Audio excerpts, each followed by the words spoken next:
Nous sommes ici à Puy-Loubier sur le lieu des stages BAFA et BAFD du CPCV pour organiser un plateau sur les questions de genre. Alors qu'est-ce que c'est que les questions de genre? Eh bien, c'est les questions qui touchent à la relation homme-femme, la relation genrée, c'est-à-dire les attitudes sexuées, etc. Alors on va rentrer un peu plus dans le détail tout à l'heure.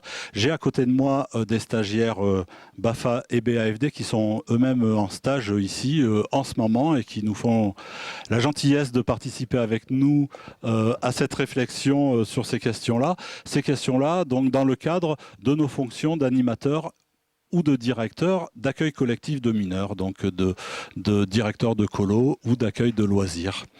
Alors, question de genre, donc c'est une question effectivement importante quand on est animateur ou directeur. On va s'interroger sur quel regard on porte sur cette question-là, sur les relations garçons-filles parmi nos enfants, les enfants dont on s'occupe, sur les relations entre animateurs, et puis bien sûr sur la liaison, en tant qu'éducateur, animateur de nos enfants, qu'est-ce qu'on met en place comme réflexion et comme attitude et comme action vis-à-vis des enfants. Alors, je la fais à la de Chavannes qui jette ses petites fiches. Voilà. La question qui sous-tend tout ça, donc, est-ce que nous reproduisons des stéréotypes un petit peu sexués, hein? On a tous des stéréotypes dans la tête, hein, dont on va en évoquer plusieurs. Et comment on les combat ou pas, ou on les accepte, comment on les reproduit ou pas, ou on essaye de changer nos fonctionnements. Voilà, et de quoi on a conscience, et hélas, qu'est-ce qu'on fait des fois passer sans en avoir conscience. Alors, le premier plateau de la soirée, puisqu'il va y en avoir 3, va être centré sur les enfants, et donc les enfants dont nous nous occupons dans les accueils collectifs de mineurs.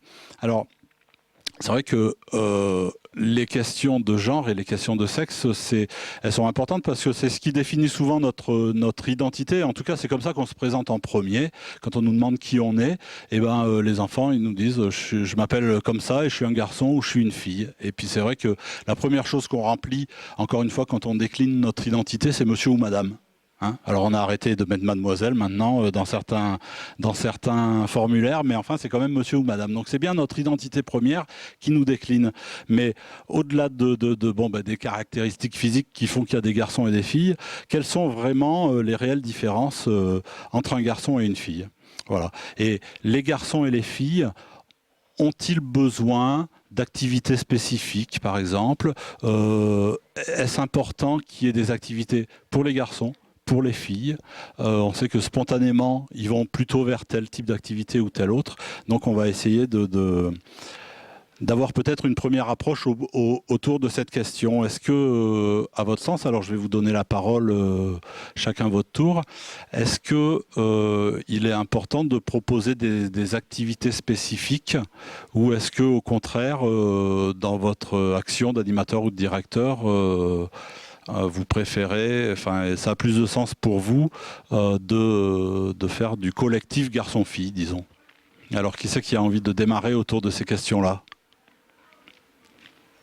Euh, Déjà, moi, alors, désolé. Alors, je m'appelle Alex. Je suis ici en stage BAFA et en apprentissage pour passer mon BAFA. Et je pense qu'il faut pas spécialement faire un jeu spécifique pour les garçons ou pour les filles, parce que on est on est garçon, on est fille, mais on est d'abord des enfants et on a tous nos caractéristiques physiques propres en fait. On, on peut être et je connais des filles qui sont plus rapides que moi. Je connais des garçons qui sont beaucoup plus lents que moi. Y a pas, ça entre pas vraiment en compte en fait. Oui, donc il n'y a pas une définition pour toi en disant de toute façon les garçons ils sont voilà très speed, très rapides et puis les filles sont plus dans des activités tranquilles. C'est ça que tu es en train de dire. C'est pas caricatural comme ça. Ok, alors ta collègue veut prendre la parole à côté? Non, excuse-moi.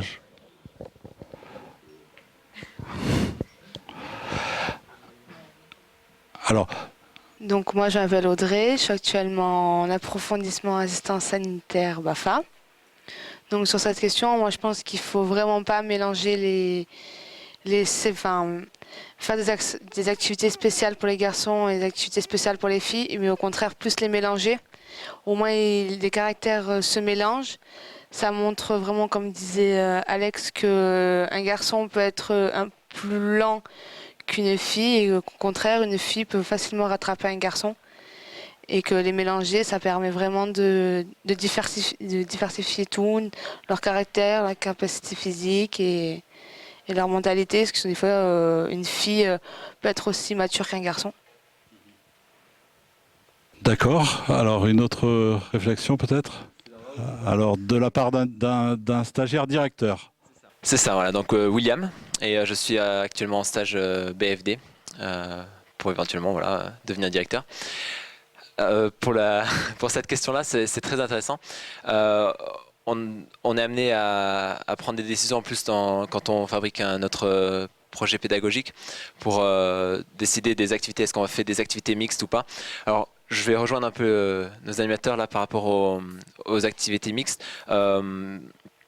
Je pense que c'est important d'avoir des activités mixtes garçon-fille. Je vois pas pourquoi on ferait forcément des activités différentes.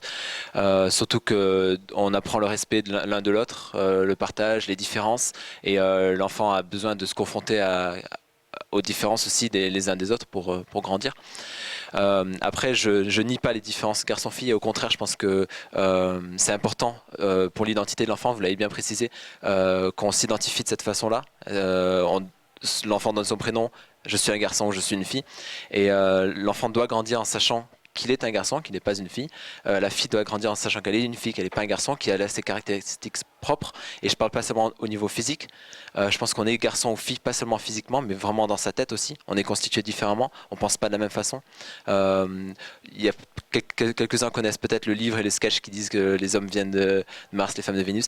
On est fait différemment et on doit construire sa personnalité différemment.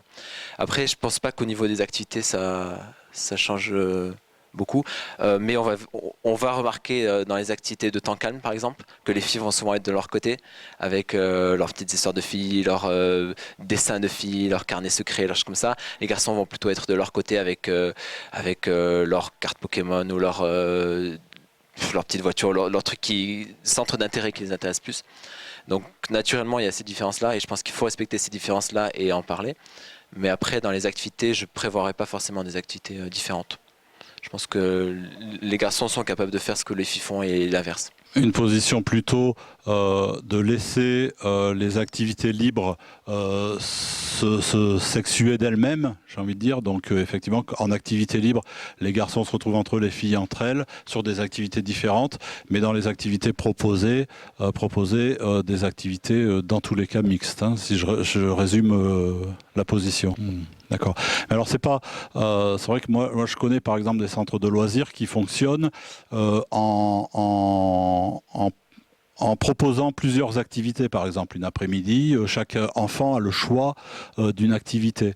Et donc on peut se retrouver dans cette même situation d'un animateur qui propose une activité un peu plus sportive, que ça soit plus les garçons qui s'y inscrivent, et puis une activité un peu plus calme, qu'il y ait plus de filles qui s'y inscrivent. Alors, qu'est-ce qu'on fait dans cette situation-là? On laisse effectivement les groupes se constituer comme ça, on essaye de peut-être pousser les enfants à aller vers des activités qu'ils n'ont pas l'habitude de faire ou pas? Bon, je m'appelle Kira, donc je suis en formation BAFA. Et donc pour répondre à cette question, moi je dirais plutôt que en centre de loisirs, donc on devrait mettre beaucoup d'activités, faire beaucoup d'activités et regrouper en fait parce que moi je connais des centres de loisirs où on met d'un côté les garçons, d'un côté les filles. Donc je trouve qu'il faudrait les mélanger parce que c'est bien d'avoir aussi dans les activités des avis des petites filles et des avis pour des petits garçons, parce que ça rajoute un plus. Donc je dirais que c'est mieux, voilà. Donc je dirais que c'est mieux d'avoir un groupe mixte que de faire de les mélanger, de les séparer. Voilà, quoi. Je sais pas, voilà. Mais alors, comment, je lance la question un peu à la cantonade, hein, mais comment faire pour que le groupe soit mixte, puisque spontanément, tu disais que les garçons vont se mettre plus dans tel type d'activité et les filles dans tel autre. Donc si nous, on veut maintenir une mixité dans ces groupes, comment on peut pousser les enfants donc, à aller vers des activités peut-être pas spontanées du coup? Ben, on devrait mettre des activités en fait qui soient adaptées aux deux sexes, féminin et masculin, et voilà, qui soit bien adapté, un jeu qui soit pas censé attirer les filles ni censé attirer les garçons, donc un truc qui soit mixte et que ça aide à l'enfant dans sa maturité, dans son autonomie, tout ça. Après, moi, je pense que un animateur, il est capable de donner le jeu, d'amener le jeu à faire en sorte qu'il n'y ait pas de groupe en fait, que ça sépare pas les filles des garçons, que ça soit un jeu collectif en fait, que je sais pas, peut-être il demande à un groupe de 5 filles ou un groupe de 5 garçons d'aller de l'autre côté, de jouer à ce jeu, je sais pas, un truc comme ça. Voilà. Oui, c'est pas simple hein, comme question. On se rend compte que intellectuellement, on se dit oui, ça serait intéressant qu'ils soient tous ensemble, mais effectivement, dans la pratique, ils n'ont pas toujours envie de l'être. Voilà. Et pourtant, il y a des fois des filles qui ont envie de jouer aux voitures et des fois des garçons qui n'osent pas jouer à la dinette aussi par peur du regard de leurs collègues, alors qu'ils en ont peut-être des fois envie.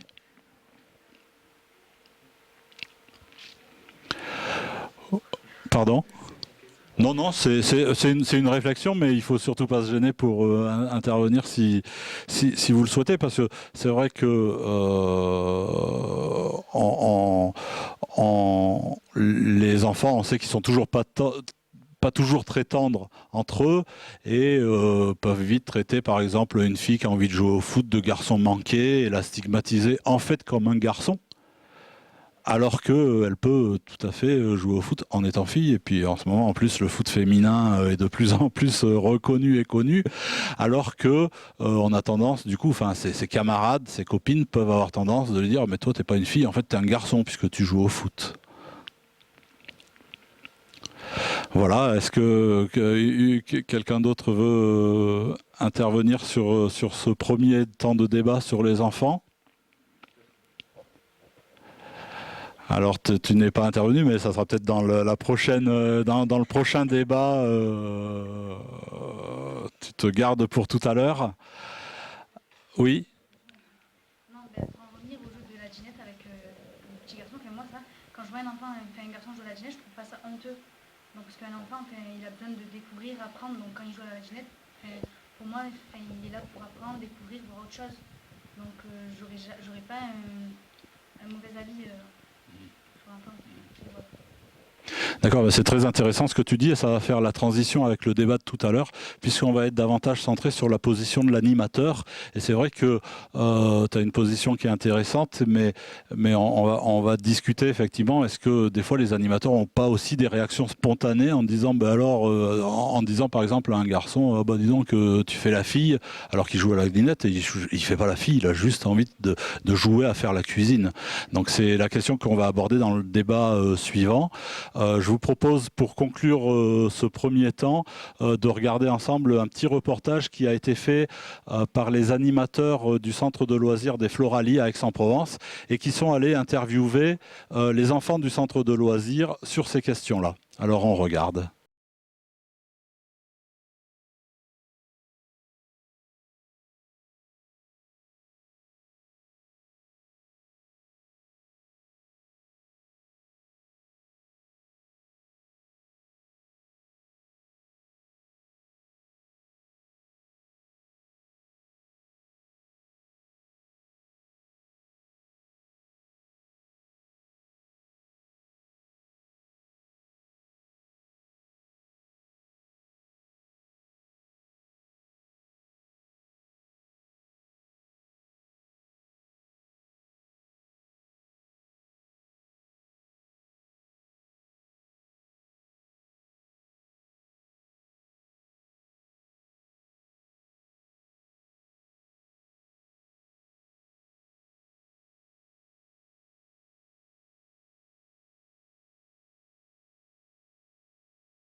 Est-ce que vous préférez les animateurs ou les animatrices et pourquoi? Moi, je préfère les animatrices parce que déjà, c'est un peu plus gentil et parce qu'on fait plus d'activités manuelles avec les animateurs garçons. On fait plutôt des activités sportives.